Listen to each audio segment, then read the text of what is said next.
باللہ من الشیطان الرجیم بسم اللہ الرحمن الرحیم وَإِذْ أَخَذْنَا مِيثَاقَ بَنِي إِسْرَائِيلَ لَا تَعْبُدُونَ إِلَّا اللَّهَ۔ اے بنی اسرائیل تم یاد کرو جس وقت ہم نے تم سے وعدہ لیا کس چیز کا؟ لا تعبدون الا اللہ، کہ تم اللہ رب العزت کے علاوہ کسی کی عبادت نہ کرو۔ یہاں سے پروردگار بنی اسرائیل کے جو ان سے وعدہ لیے تھے پروردگار نے توریت کے اندر، ان وعدوں کو یاد فرما رہا ہے کہ دیکھو پروردگار نے تم سے کیا وعدے لیے تھے اور تم آج کیا کر رہے ہو۔ تو پروردگار فرماتا ہے کہ جو وعدے فرمائے تھے تو پہلا وعدہ تو یہ تھا کہ لا تعبدون الا اللہ، کہ تم اللہ رب العزت کے علاوہ کسی کی عبادت مت کرو۔ یعنی جس طریقے سے لوگ اللہ اکبر، کوئی اس وقت بچڑے کی پوجا کیا کرتا تھا، کوئی بتوں کی پوجا کیا کرتا تھا، کوئی پتھروں کی، اسی طریقے سے فرعون کی بھی لوگ پوجا کیا کرتے تھے۔ تو پروردگار فرماتا ہے اے لوگو تم صرف اللہ رب العزت کی عبادت کرو۔ اور دوسرا وعدہ یہ ہے کہ وَبِالْوَالِدَيْنِ احسانا، اپنے والدین کے ساتھ احسان کرو، والدین کے ساتھ حسن سلوک سے پیش آؤ۔ مطلب یہ ہے والدین کے ساتھ حسن سلوک کے ساتھ پیش آنے کا مطلب کیا ہے؟ تو فرمایا جاتا ہے اس کا مطلب یہ ہے جس طریقے سے جب بچہ چھوٹا ہوتا ہے تو والدین کیا کرتے ہیں کہ اپنی پوری زندگی کو اس بچے کو پالنے میں گزار دیتے ہیں، اس بچے کی پرورش کرنے میں وہ ماں باپ اپنی پوری زندگی کو قربان کر دیتے ہیں۔ تو جس طریقے سے بچپنے میں ہمارے ماں باپ نے ہم کو جس طریقے سے ہم پر احسان کیے، اسی طریقے سے جب وہ بڑھاپے کے عالم میں پہنچ جائے تو پروردگار ارشاد فرماتا ہے ایسے حالت میں تم اپنے والدین کے ساتھ حسن سلوک کرو، جس طریقے سے انہوں نے تمہارے ساتھ حسن سلوک کیا تھا جب تم چھوٹے تھے۔ تو اب تمہارا بھی حق بن رہا ہے کہ تم بھی ان کے ساتھ وہی سلوک کرو جو سلوک انہوں نے تمہارے بچپنے میں کیے تھے۔ آگے پروردگار فرماتا ہے وَذِي الْقُرْبَى، اور قرابت داروں کے ساتھ حسن سلوک کرو۔ اب قرابت داروں کے ساتھ حسن سلوک کیسے ہوگا؟ اس کا مطلب یہ ہے کہ ہمارے جو رشتہ دار ہیں ان کے ساتھ حسن سلوک کرنے کا مطلب یہ ہے کہ اگر وہ کبھی کسی مصیبت میں پھنس جائیں، اگر کبھی ان کو کوئی مصیبت لاحق ہو جائے، تو اگر ہم سے ہو سکے کہ ہم مال سے اس کی مدد کر سکے تو ہمیں چاہیے کہ مال سے اس کی مدد کریں۔ اگر ہم سے یہ ہو سکتا ہے کہ ہم اپنی قوت سے اس کی مدد کریں تو ہمیں چاہیے کہ ہم اپنی قوت سے اس کی مدد کریں۔ یہ ان کے لیے اللہ رب العزت فرماتا ہے جو رشتہ دار ہیں۔ تو پروردگار نے فرمایا پہلا وعدہ تو یہ ہے کہ اللہ رب العزت کی عبادت کرو، دوسرا وعدہ یہ کہ والدین کے ساتھ احسان کرو، حسن سلوک کرو، اور تیسرا وعدہ یہ کہ اپنے رشتہ داروں کے ساتھ حسن سلوک کرو۔ اس کے بعد پروردگار ارشاد فرماتا ہے وَذِي الْقُرْبَى وَالْيَتَامَى، اور یتیموں کے ساتھ حسن سلوک کرو۔ اب یتیموں کے ساتھ حسن سلوک کیسے ہوگا؟ تو فرمایا جاتا ہے یتیموں کے ساتھ حسن سلوک کرنے کا مطلب یہ ہے کہ تم اپنے بچوں اور اس یتیم بچوں میں فرق اس طریقے سے نہ کرو کہ اس کے دل پر یہ احساس ہو کہ میں یتیم ہوں۔ یعنی جس طریقے سے تم اپنے بچوں کے اوپر جو رقم خرچ کرو اسی طریقے سے ان یتیم کے بھی اوپر اس رقم کو خرچ کرو اگر پروردگار نے تمہیں عطا کی ہے، تاکہ ان کو اپنی یتیمی کا احساس نہ ہو۔ تو پروردگار ارشاد فرماتا ہے یتیموں کے ساتھ حسن سلوک کرو، اور فرمایا والمساکین، اور مسکینوں کے ساتھ حسن سلوک کرو۔ یہاں پروردگار نے پہلا وعدہ فرمایا کہ پروردگار کی عبادت کرو، دوسرا وعدہ والدین کے ساتھ احسان کرو، تیسرا وعدہ رشتہ داروں کے ساتھ، پھر ایک وعدہ فرمایا یتیموں کے ساتھ، پھر ایک وعدہ فرمایا مسکینوں کے ساتھ حسن سلوک کرو، یعنی ان کے ساتھ اچھا برتاؤ کرو۔ اس کے بعد پروردگار فرماتا ہے وَقُولُوا لِلنَّاسِ حُسْنًا، اور باقی جو لوگ بچیں، یعنی ماں باپ کے علاوہ، رشتہ داروں کے علاوہ، یتیموں کے علاوہ، مسکینوں کے علاوہ جو لوگ بچیں ان کے بارے میں پروردگار فرماتا ہے کہ ان کے ساتھ کیا سلوک کرے؟ فرمایا وَقُولُوا لِلنَّاسِ حُسْنًا، اور لوگوں کے ساتھ اچھے طریقے سے گفتگو کرو۔ یعنی اللہ رب العزت نے والدین کا بھی ذکر فرما دیا، رشتہ داروں کا بھی ذکر فرما دیا، یتیموں کا بھی، مسکینوں کا بھی ذکر فرما دیا۔ اب ان کے بعد جو جتنے لوگ بچے ان کے بارے میں پروردگار فرماتا ہے وَقُولُوا لِلنَّاسِ حُسْنًا، ان لوگوں سے تم اچھا کلام کرو، یعنی جو لوگ ان کے علاوہ ہیں ان سے اچھے طریقے سے گفتگو کرو، اچھے انداز میں بات کرو۔ اب اچھے انداز میں بات کرنے کا مطلب یہ ہے کہ اگر کوئی انسان غلط کر رہا ہے تو اسے اپنی زبان سے غلط کہو، اگر کوئی انسان برائی کے راستے پر چل رہا ہے تو تمہاری ذمہ داری ہے کہ اسے پکڑ کے ہدایت کے راستے پر لے کر کے آؤ، اگر تم طاقت رکھتے ہو تب۔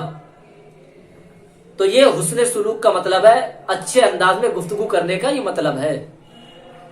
اور آگے ارشاد فرماتا ہے وَأَقِیمُوا الصَّلَاةَ، نماز کو قائم کرو، یعنی پروردگار نے بنی اسرائیل سے نماز بھی قائم کرنے کا حکم دیا تھا، یہ بھی ان سے وعدہ لیا گیا تھا۔ اس کے بعد فرمایا وَآتُوا الزَّکَاۃَ، اور زکوٰۃ کا بھی اللہ رب العزت نے حکم ان پر نازل فرمایا تھا، ان پر اللہ رب العزت نے یہ وعدے فرمائے تھے۔ اس کے بعد جب اللہ رب العزت نے یہ وعدے ان سے فرمائے توریت کے اندر، جب توریت کے اندر یہ وعدے فرما لیے گئے تو انہوں نے کہا کہ اے پروردگار ہم ان وعدوں کو قبول کرتے ہیں، ہم ان پر عمل کریں گے، لیکن اس کے باوجود کیا ہوا؟ ثم تولیتم الا قلیلا منکم وانتم معرضون، پھر تم پلٹ گئے، یعنی جو پروردگار سے تم نے وعدہ لیا تھا اس کی وعدہ خلافی کرنے لگے، یعنی جو پروردگار نے تمہیں حکم دیا تھا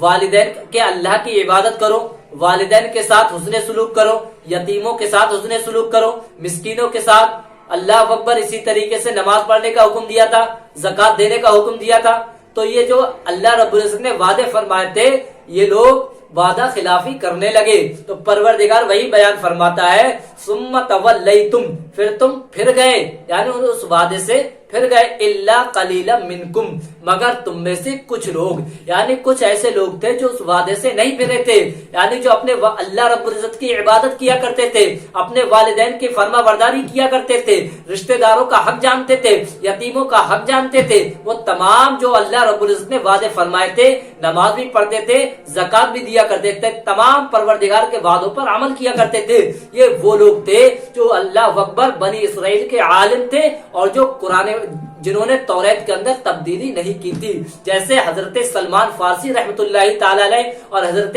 کعب احبار رضی اللہ تعالیٰ عنہ، اور جو ان کے ساتھی ہیں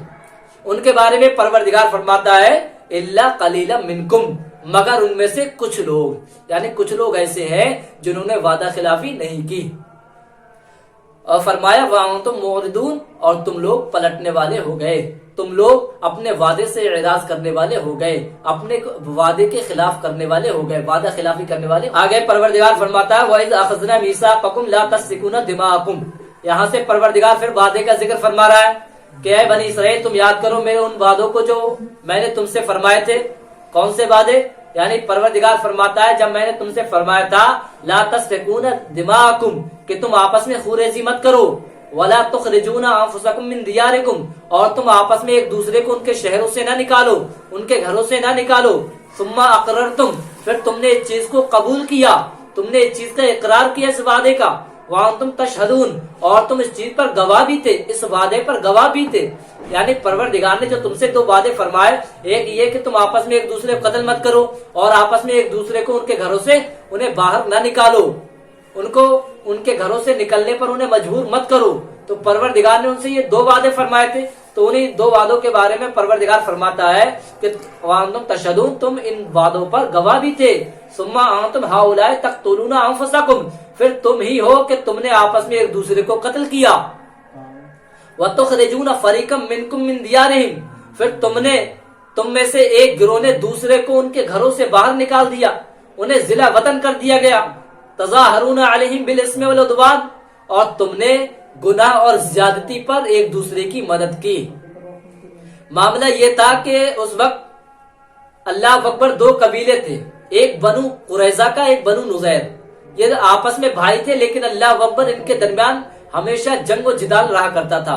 اسی طریقے سے دو قبیلے اور تھے، اوس اور خزرج،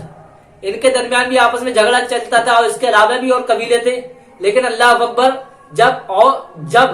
بنو قریظہ اور بنو نذیر کے درمیان جھگڑا ہوا کرتا تھا تو اللہ اکبر اوس کے لوگ بنو قریظہ کا ساتھ دیا کرتے تھے، اور خزرج کے لوگ بنو نذیر کا ساتھ دیا کرتے تھے، لیکن اللہ اکبر خزرج کے کچھ لوگ بنو قریظہ کے کچھ لوگوں کو قیدی کر لیا کرتے تھے، بندی بنا لیا کرتے تھے، تو اللہ اکبر وہ لوگ ان کو پیسہ دے کر کے انہیں چھٹایا کرتے تھے، اپنے ساتھیوں کو، اپنے بھائیوں کو. یعنی بنو قریظہ کے لوگ بنو نذیر کے کچھ لوگوں کو چھڑایا کرتے تھے پیسہ دے کر کے. تو اللہ اکبر، جب یہ کام ایسا کام کیا کرتے تھے تو لوگ ان سے پوچھتے تھے آخر تم ایسا کیوں کرتے ہو؟ تو یہ کہتے تھے ہمیں پروردگار نے اس چیز کا حکم دیا ہے، حالانکہ انہیں اس چیز کا حکم نہیں دیا گیا تھا. تو پروردگار ارشاد فرماتا ہے کہ تم ہی وہ لوگ ہو کہ تم نے ایک دوسرے کا آپس میں قتل کیا، اور ایک گروہ ایسا ہے کہ اس نے دوسرے کو ان کے گھروں سے نکالا، یعنی ان کو برا بھلا کہا، انہیں گھر سے نکلنے پر مجبور کر دیا. تو پروردگار اسی کو بیان فرماتا ہے تو اگر وہ تمہارے پاس قیدی ہو کر کے آئے تو اللہ اکبر تم پیسے دے کر کے، فدیہ دے کر کے انہیں چھڑایا کرتے تھے، حالانکہ وَهُوَ مُحَرَّمٌ عَلَيْكُمْ إِخْرَاجُهُمْ، حالانکہ ان کا تمہاری گلیوں میں نکلنا تم پر ناگوار گزرتا تھا، ان کا نکلنا تم پر حرام گزرتا تھا، لیکن اس کے باوجود جب ان کو کوئی قیدی کر لیا کرتا تھا تو تم پیسے دے کر کے انہیں چھڑایا کرتے تھے. تو پروردگار فرماتا ہے اَفَتُؤْمِنُونَ بِبَعْضِ الْكِتَابِ وَتَكْفُرُونَ بِبَعْضٍ، تو کیا تم کتاب کے کچھ حصے پر ایمان لے کر کے آتے ہو اور کچھ حصے کا انکار کرتے ہو؟ یعنی انکار کن چیزوں کا کرتے ہیں؟ انکار اس چیز کا ہے کہ آپس میں اللہ رب العزت نے جو ان کو کتاب سے روکا تھا اور ان کو ان کے گھروں سے باہر نکالنے سے جو روکا گیا تھا، تو یہ لوگ ان کو ان کے گھروں سے نکالتے بھی تھے اور آپس میں جنگ و جدال بھی کیا کرتے تھے. تو یہ اس چیز کی تو یہ ناشکری کیا کرتے تھے، اور جس چیز پر یہ ایمان لے کر کے آتے وہ معاملہ یہ تھا کہ پیسے دے کر کے اپنے ساتھیوں کو یہ چھڑایا کرتے تھے. تو پروردگار نے وہی فرمایا کہ تم کتاب کے بعض حصے پر ایمان لے کر کے آتے ہو، بعض کا انکار کرتے ہو. فما جزاء من يفعل ذلك منكم الا خزي في الحیات الدنیا، تو اس کا بدلہ یہی ہوگا دنیا کی زندگی میں. یعنی جو انسان ایسا کرے گا کہ کتاب کے بعض حصے پر ایمان لے کر کے آئے گا اور کتاب کے بعض حصے کا انکار کر دے گا، تو اس کا حشر یہ ہوگا دنیا کے اندر ان کی جزا یہ ہے کہ اللہ اکبر خزی فی الحیات الدنیا، دنیا کی زندگی میں ان کو رسوا کیا جائے گا، دنیا کی زندگی میں ان کے لیے ذلت ہوگی. اور کیسی ذلت ہوگی؟ اللہ اکبر، ایسی ذلت ہوئی کہ اللہ اکبر حضور علیہ الصلوۃ والتسلیم کے زمانے مبارکہ میں ان لوگوں کو یعنی بنو قریظہ کو تو قتل کر دیا گیا تھا، اور بنو نذیر یہ لوگ ان گھروں سے باہر بھگا دیا گیا تھا. تو ان پر اس طریقے سے یہ دنیا کا عذاب کو مسلط کیا گیا. اور آخرت کا عذاب کیا ہے؟ تو پروردگار ارشاد فرماتا ہے یہ تو دنیا کا عذاب ہے، لیکن اللہ اکبر وَيَوْمَ الْقِيَامَةِ يُرَدُّونَ إِلَى شَدِّ الْعَذَابِ، اور قیامت کے دن اللہ اکبر ان کو سخت عذاب کی طرف پھیر دیا جائے گا. آپ غور کریں، یعنی جو انسان آسمانی کتاب کے کچھ حصے پر ایمان لائے اور کچھ حصے کا انکار کرے تو پروردگار اس کے لیے فرماتا ہے ایسے انسان کی جزا دنیا میں رسوائی ہے اور قیامت کے دن ان کے لیے بڑا عذاب ہے. آگے فرمایا وَمَا اللَّهُ بِغَافِلٍ عَمَّا تَعْمَلُونَ، اللہ رب العزت ان کے کاموں سے غافل نہیں ہے. یعنی جو یہ لوگ کرتے ہیں پروردگار ان کے کاموں سے غافل نہیں ہے، پروردگار ہر ان کے کام کو دیکھ رہا ہے، پروردگار ہر ان کے فعل کو جاننے والا ہے. اولئک الذین اشتروا الحیات الدنیا بالآخرہ، وہ لوگ جو دنیا کی زندگی کو خریدتے ہیں آخرت کے بدلے. اللہ اکبر، دنیا امتحان کی جگہ ہے. آخرت کے لیے اللہ رب العزت نے دنیا پر ہمیں بھیجا تاکہ ہم دنیا کے اندر آخرت کے لیے تیاری کریں. لیکن یہ لوگ کیا کہتے تھے کہ دنیا کے اندر جتنا جینا ہے جی لو، کیونکہ مرنے کے بعد انسان دوبارہ نہیں اٹھایا جائے گا. تو لہٰذا انسان کو چاہیے دنیا کے اندر آرام کر لے جتنا آرام کرنا چاہیے اسے، کیونکہ مرنے کے بعد اس کا کچھ نہیں ہوگا.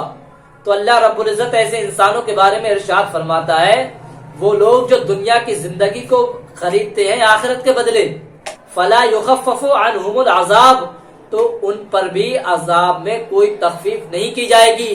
ان پر بھی اسی طریقے سے پروردگار عذاب کو مسلط فرمائے گا. ولا ہم ینصرون، اور نہ ہی ان کی مدد فرمائی جائے گی، نہ ہی پروردگار ان کی مدد فرمائے گا قیامت کے میدان میں.